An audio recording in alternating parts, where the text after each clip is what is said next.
Indonesia, you have a new superstar. He is seriously special. Let's have a word about Veda Pratama, shall we? Lepas terjatuh dekat di dalam qualifying tadi, saya high side.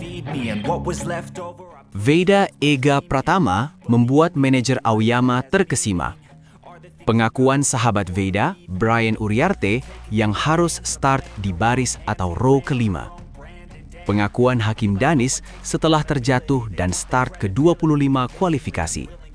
Berikut adalah ulasan selengkapnya.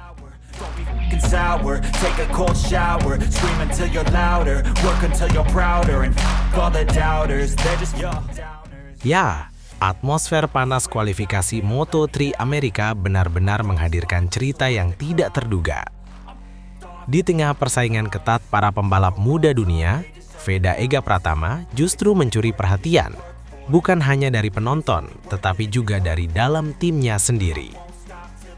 Setelah memastikan balapan dari posisi keempat di grid, pembalap muda Indonesia, Veda Ega Pratama, sukses membuat manajer Honda Tim Asia, Hiroshi Aoyama, tak mampu menyembunyikan rasa kagumnya. Bagaimana tidak, datang sebagai seorang rookie dengan pengalaman yang masih sangat minim di Circuit of the Americas, lintasan yang dikenal teknis, panjang dan penuh tantangan, Veda justru tampil melebihi ekspektasi.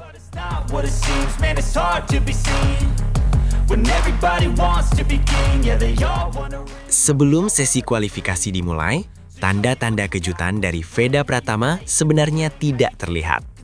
Namun, setelah turun ke lintasan, ia langsung menunjukkan keberanian, bahkan tanpa ragu langsung menekan sejak awal sesi Q2. Hasilnya, sebuah catatan waktu 2 menit 13 detik yang langsung membawanya ke posisi teratas sementara.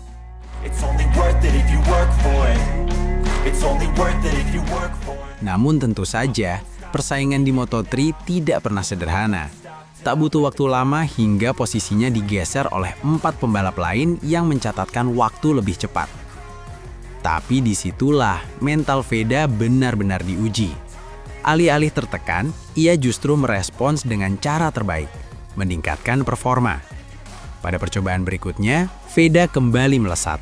Kali ini ia mencatatkan waktu yang lebih impresif, 2 menit 12,8 detik.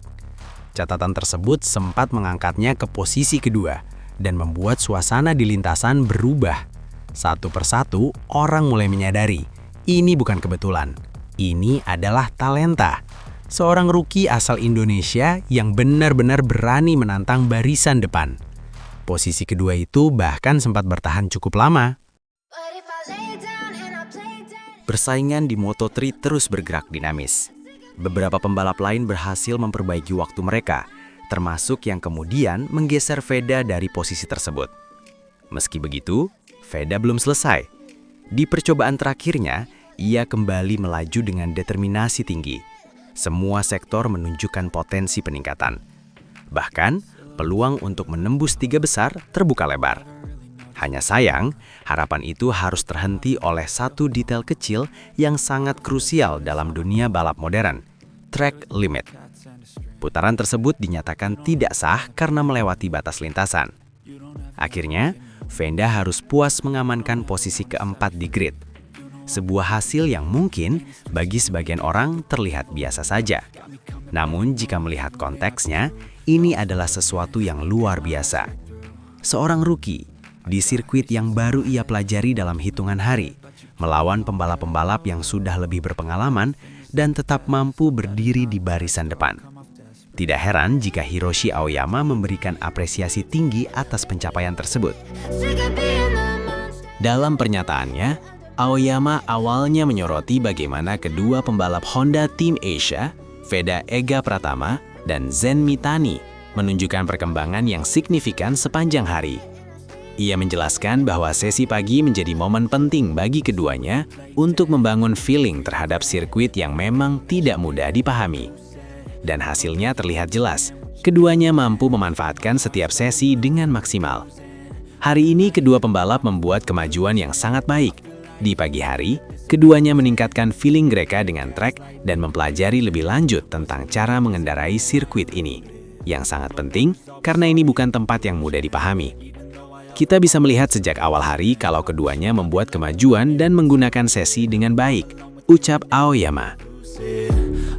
Ketika berbicara tentang Veda, nada Aoyama terdengar sedikit berbeda. Ada rasa kagum, sekaligus sedikit penyesalan. Ia menyoroti bagaimana Veda sebenarnya memiliki potensi untuk start lebih depan, bahkan mungkin dari posisi yang lebih tinggi, jika saja lap terakhirnya tidak dibatalkan. Menurutnya, Veda menunjukkan peningkatan signifikan dari satu putaran ke putaran berikutnya. Kecepatan yang ia miliki bukan kebetulan, yang sangat baik dan bahkan meningkat lebih jauh pada putaran keduanya. Tetapi sayangnya lap itu dibatalkan. Jadi dia finish di posisi keempat meskipun dia bisa saja berada di posisi yang lebih tinggi, kata Aoyama. Secara keseluruhan, itu adalah hari kualifikasi yang sangat positif untuk kedua pembalap. Dan sekarang kita menantikan balapan besok, ujar Aoyama melanjutkan.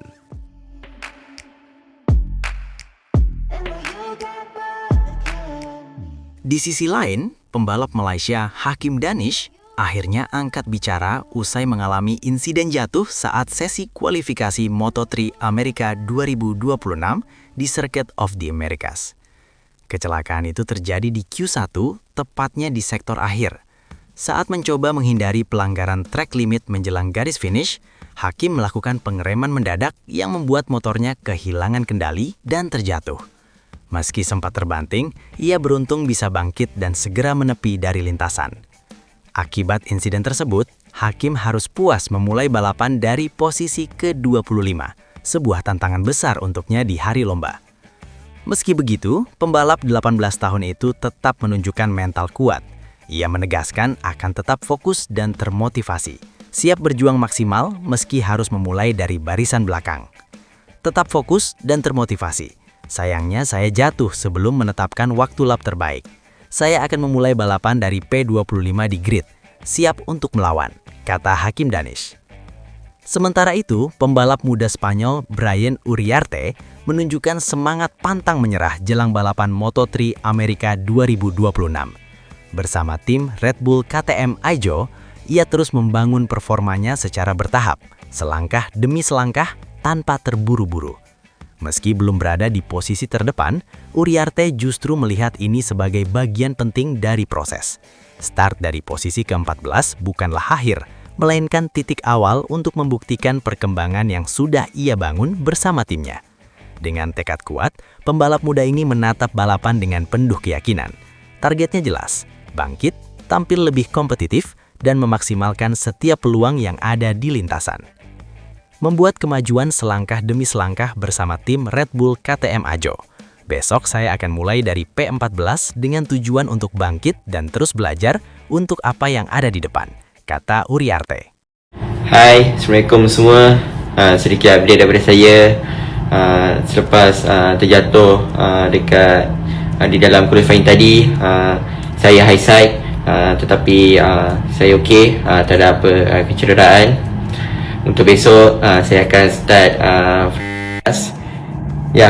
saya tak akan give up. Saya akan keep pushing dan saya akan keep fokus dan akan buat yang terbaik untuk di dalam race untuk besok.